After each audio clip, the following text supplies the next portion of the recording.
Good morning, student.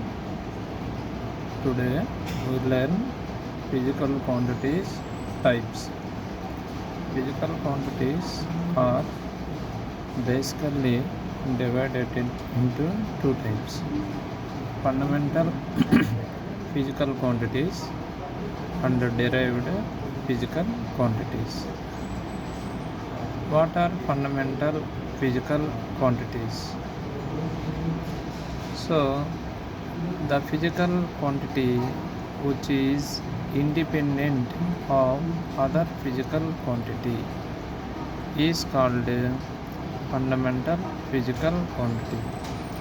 Means if one physical quantity does not depend on another physical quantity, that is called fundamental physical quantity. Examples: length, mass, time. Okay, now length does not depend on any other physical quantity. Similarly, mass, time. Okay, now let us see derived physical quantity. In short, DPQ. The physical quantity which depend on other fundamental physical quantity is called DPQ, derived physical quantity. Let us see example, then we understand easily.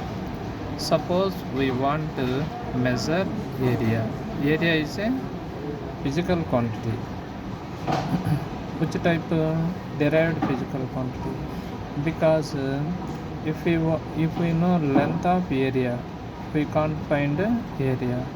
If we know breadth of area, we can't find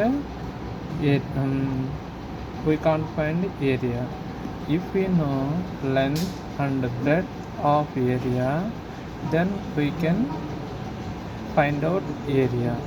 Means length depends on two fundamental quantities. One is length, it is one fundamental quantity. Breadth is also one fundamental quantity.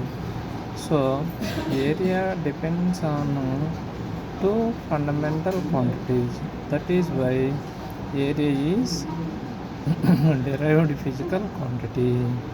Similarly, volume.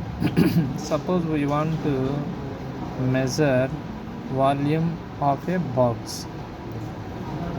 Okay, box has length, breadth, height. If you know any one of these, either length or breadth or height, we can't find volume. If we know length, breadth, height of volume of box, then only we can find out volume of the box. That's why volume is also derived physical quantity. Similarly, there are many derived physical quantities. Okay, thank you.